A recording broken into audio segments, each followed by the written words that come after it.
Sisi wanasiasa ni kama shetani. Guy, anyway. Gumzo News TV, jicho la tatu. Mheshimiwa Kilmo. Yes. Ujumbe gani ungependa kuwapa wananchi wa Kamagut?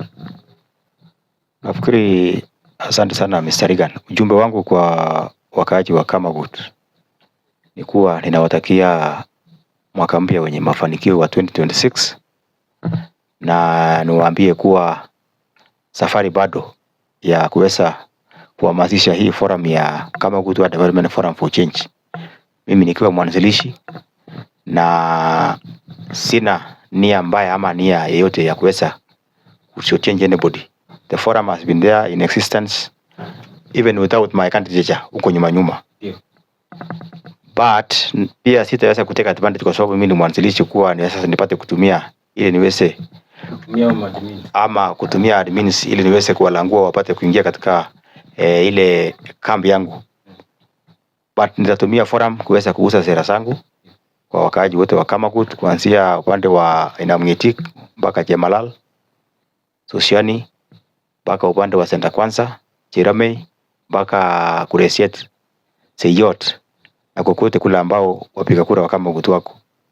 Na ni ombi langu kuwa tukisonga mbele kwa ile mikakati ambayo tuko nayo kwa ajili ya kuboresha maisha ya watu, tuje kwa pamoja kama watu wakaaji wa Kamagut, tuweze kusema kwa sauti moja, tuweze kuwa na kiongozi ambaye ni bora ya kuweza kuongoza watu, kwa sababu tumeweza kuona uongozi ambaye imekuwa na ambaye iko inafanya kazi kulingana na vile imeweka sera yake na mikakati ambayo imeweka.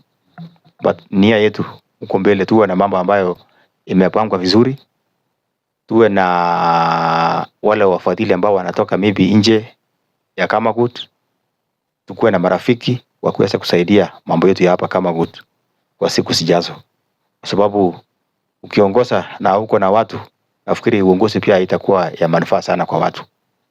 But tukishikana kuwa kitu kimoja, sisi wote kama wakaaji wa Kamagut tuwe na sauti moja ya kuweza kufocus kwenda huko mbele, nafikiri tutafaulu.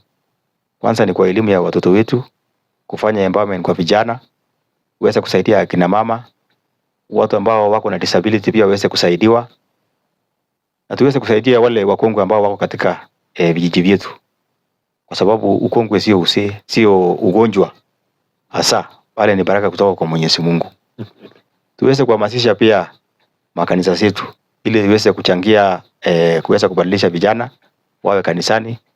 Misikiti pia ipate kuwekwa nguvu, wale ambao vijana wanajiunga na mambo ya Uislamu. Pia wale mashehe wapate kutusaidia kuweza kuweka vijana katika laini ili tuweze kuwa na vijana bora katika siku zijazo. So, ndio kwa mheshimiwa your closing remarks, na pia ukijumuisha na siasa 2027 utafutaji wa kijiji MCA Kamagut. Siasa inakupelekaje so far? Na pia your closing remarks, na tena our last interview ya tulifanya hapa kwa Gumzo News TV, wafuasi wako walipokea aje? Asante sana Mr. Riga. Nafikiri the last interview ambayo tulifanya ambayo ilikuwa inahusu wazo langu la kuweza kuwania kuwa kiongozi wa Kamagut ward. Nafikiri wafuasi waliweza kuchukulia kwa uwezo wa juu sana, na walini-encourage kuwa nipate kuendelea kwa sababu niliweza kuweka pace nzuri ambayo wale aspirant wengine wameshindwa.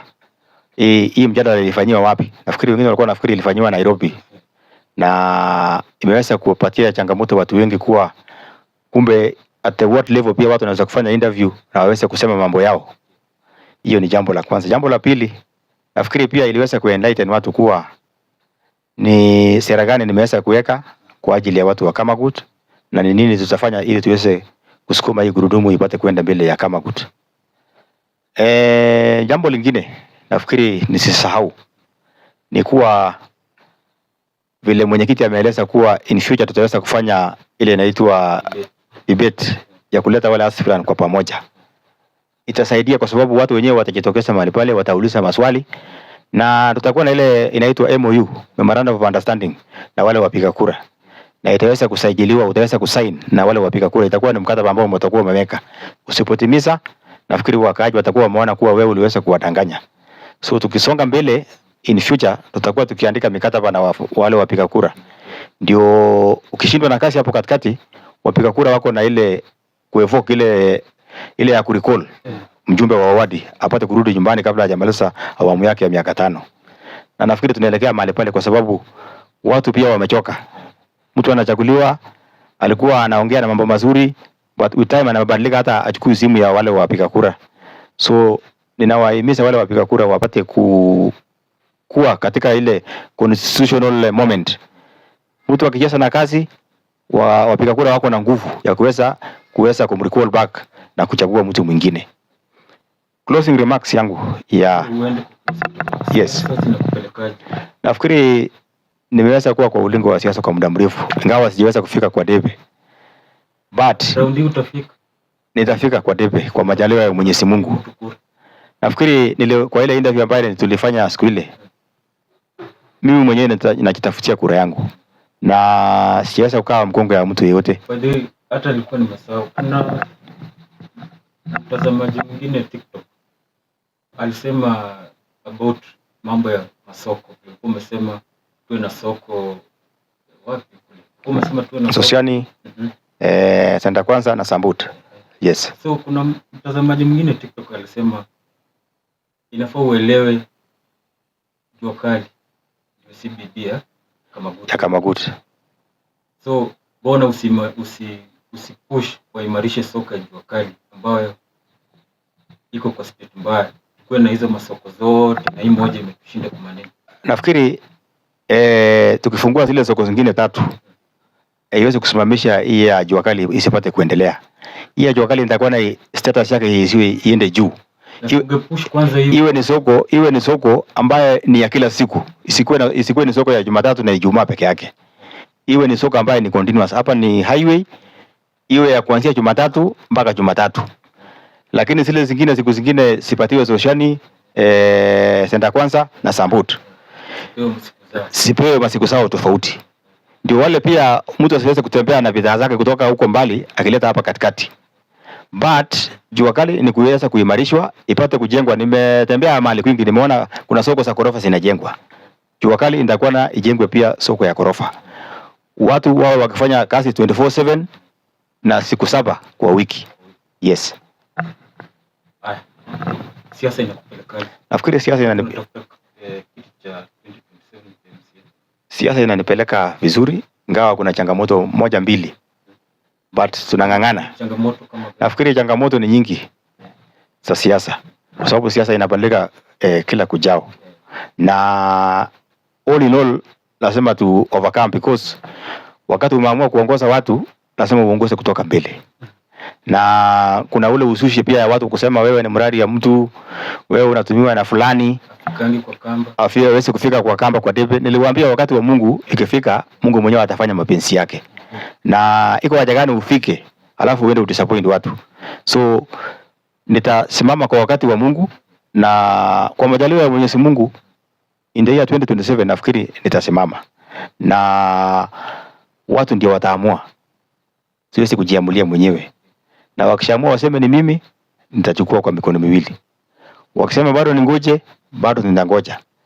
Hata nikianguka alikuwa nimesema kuwa bado nitakaa na wakaji wa Kamagut kufanya maendeleo kwa njia moja ama nyingine.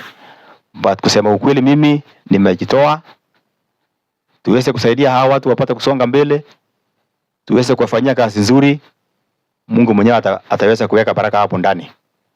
Nilisema pale nyuma kuwa iko haja gani upate ulimwengu mzima na upoteze roho yako. Yeah. Ulianza siasa mwaka gani? Nimeanza kuanza siasa mwaka wa 2013. Wakati umefika kwa debe. Na sijachoka. Sijawahi kufika. Na sijawahi kuchoka.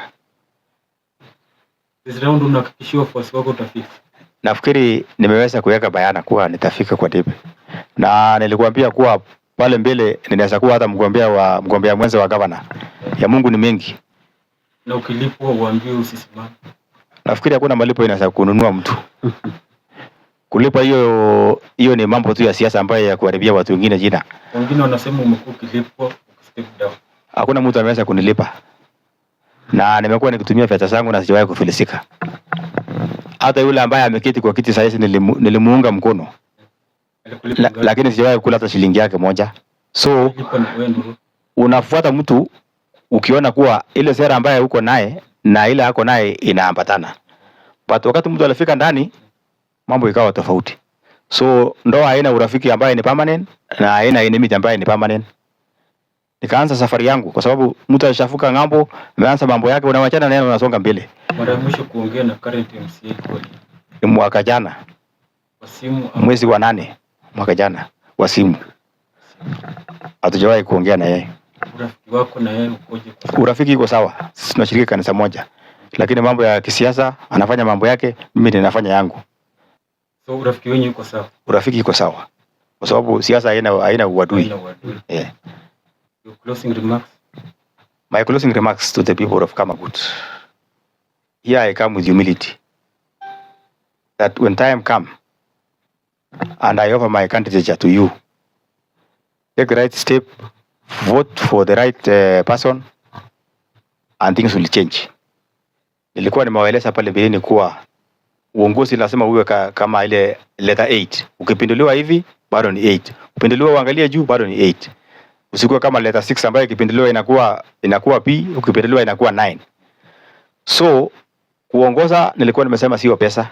Unaweza kuwa na pesa na hauna hiyo sera ya kuongoza watu. Lakini kuleta watu pamoja, kuwaimarisha, kuwapatia elimu, ile capacity building, mambo itachipa vizuri. Na nilikuwa nimesema agenda ni 4 tu peke yake. Kuweka ile Kamagut Education Foundation, kufanya empowerment ya vijana, kupanua soko na kutafutia watu kazi. Nafikiri hiyo tukifanya hiyo watu wataweza kufaulu katika maisha yao. Na bila kusahau wale watu wa bodaboda. Bado niko na agenda na wao na nitaweza kuwekea agenda nzuri nikipata nafasi ya kuweza kuwaongoza. Asante. So asante sana kwa ugeni wetu wa siku ya leo, Mheshimiwa Philemon Rotich na mwenyekiti wa forum ya Kamagut Amos Rono.